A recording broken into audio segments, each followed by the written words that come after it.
जय गुरुदेव। शरीर में अष्टकुलाचल पर्वत। अब तीर्थ रूप अष्टकुलाचल अर्थात 8 बड़े पर्वत कहता हूँ, सुनो। सुमेरु, हिमवान, विंध्याचल, मलय, मंदराचल, श्रीशैल पर्वत, मैनाक और अष्टम कैलाश पर्वत है। इस शरीर के मेरुदंड में सुमेरु पर्वत है, पीठ में हिमालय है, वाम स्कंध में मलयाचल और दक्षिण स्कंध में मंदराचल है। विंध्याचल दाएं कान में तथा बाएं कान में मैनाक पर्वत है। ललाट के मध्य देश में श्रीशैल पर्वत है और ब्रह्म कपाट में 8वां महान कैलाश पर्वत है। शरीर में सर्व तीर्थ और देवताओं का स्थान। इस प्रकार शरीर में गंगा, यमुना, सरस्वती, गोदावरी, नर्मदा, सिंधु, कावेरी, चंद्रभागा, वितस्ता और इरावती आदि नदियां हैं। शरीर में 72,000 नाड़ियां हैं। वे सब नदी और नदी रूप में यहाँ तहाँ बहती रहती हैं।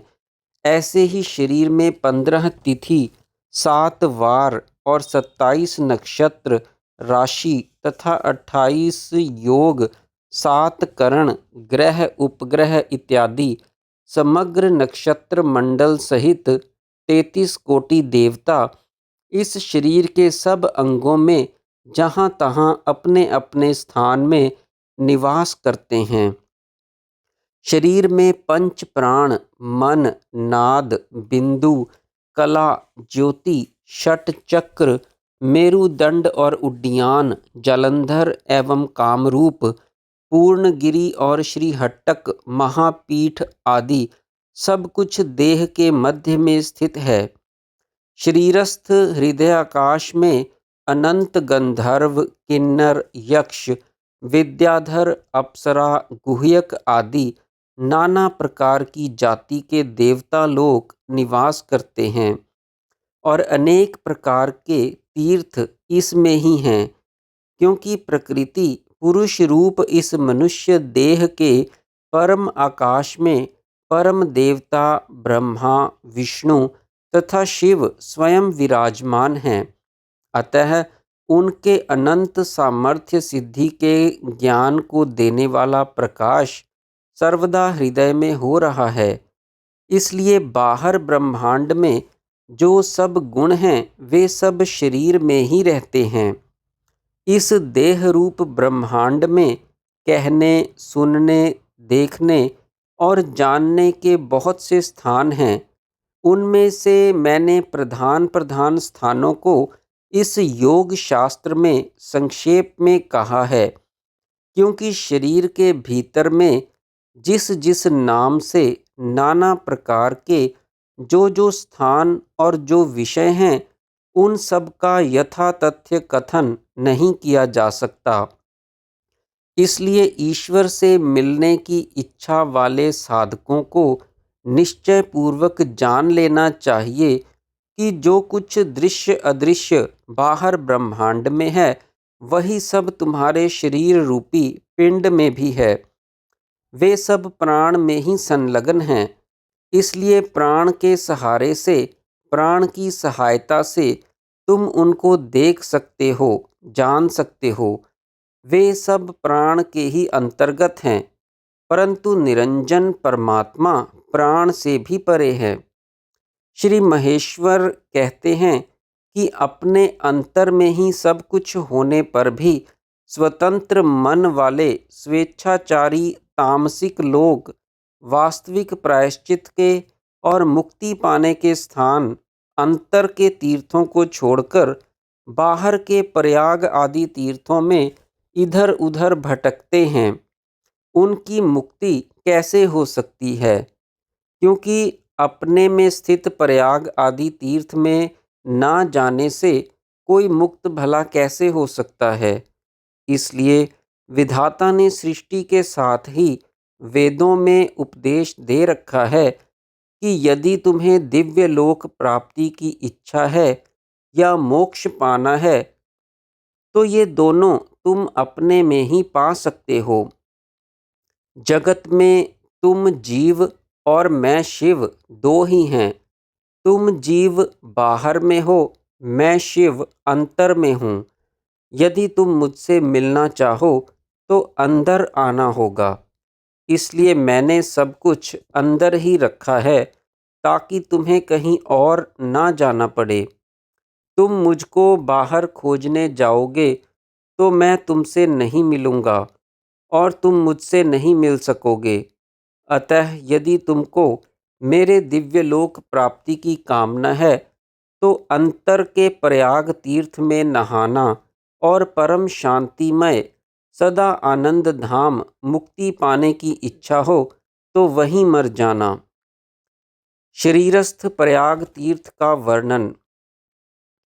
परम कल्याणकर ईश्वर का एवं वेद का महावाक्य है कि जो लोग अपने अंतर में स्थित गंगा यमुना नदी के संगम त्रिवेणी स्थान प्रयाग में स्नान करते हैं वे दिव्य ब्रह्मलोक को प्राप्त होते हैं, और यदि वहाँ पर प्राण त्याग करते हैं तो वे ज्ञानी लोग मोक्ष पाते हैं। अतः गंगा और यमुना के संगम में नहाओगे तो दिव्य लोक चले जाओगे, और यदि वहाँ पर मर जाओगे तो अवश्य जीवन मुक्त हो जाओगे, क्योंकि जहाँ गंगा यमुना तथा पूर्व वाहिनी सरस्वती मिलती है और जहाँ सोमेश्वर देव हैं वहीं मुक्ति होती है। इस ईड़ा नाड़ी का नाम गंगा है, पिंगला नाड़ी का नाम यमुना नदी है और ईड़ा पिंगला के मध्य में सुषमना सरस्वती कहलाती हैं।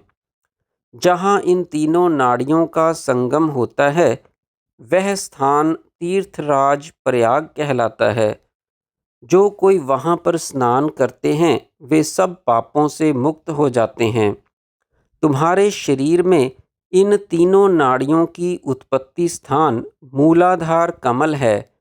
मूलाधार से निकलकर भ्रू मध्य स्थित आज्ञा चक्र में ईड़ा पिंगला सुषमना अर्थात गंगा यमुना सरस्वती इन तीनों का संगम होता है और वहीं पर सोमेश्वर देव हैं।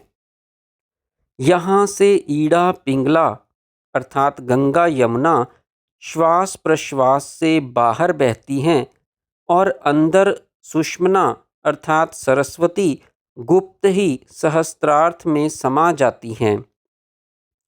इन तीनों नाड़ियों का संगम त्रिवेणी योग कहलाता है। यहाँ पर स्नान करने का बड़ा भारी फल है। यहाँ पर मन और प्राण को पहुँचाने वाले दिव्य लोक के अधिकारी होते हैं, और यदि यहाँ प्राण त्याग किया जाए तो तत्काल ही मोक्ष पा जाते हैं। अतः बाहर के तीर्थों की कल्पना करके तुम ईश्वर की आज्ञा का उल्लंघन करते हो और मुझसे पृथक होते हो।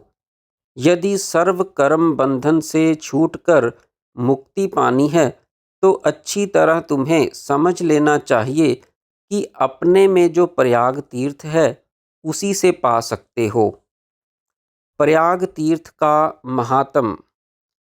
गंगा और यमुना के मध्य में सरस्वती सुषमना बहती है। उनके संगम में जो लोग स्नान करते हैं वे धन्य हैं, और वे ही स्नान करके कृतार्थ होकर परागति ज्ञान लाभ करते हैं। इसलिए जो कोई भी मनुष्य गंगा यमुना के संगम रूप प्रयाग में मन से स्नान करते हैं वे लोग सब पापों से मुक्त होकर मुझ सनातन ब्रह्म को पाते हैं। और यहाँ पर त्रिवेणी के संगम में जो लोग अपने पितरों का तर्पण श्राद्ध आदि मानसिक कर्म करते हैं वे भी अपने सब पितरों का उद्धार करके मोक्ष धाम को जाते हैं। अतः जैसा पहले कहा, ईड़ा नाड़ी का नाम गंगा, पिंगला नाड़ी का नाम सूर्यपुत्र यमुना है।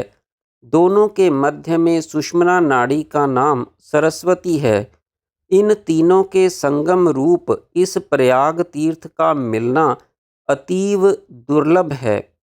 ईड़ा, पिंगला और सुषमना नदियाँ मेरे शिव तीर्थ हैं, जो ज्ञान रूपी जल से पूर्ण तुम्हारे शरीर में बहती हैं। उस ब्रह्म जल में जो लोग सदा स्नान करते हैं, उनको बाहर की गंगा आदि नदियों में तथा पुष्कर आदि तीर्थों में जाने का क्या काम है। जय गुरुदेव।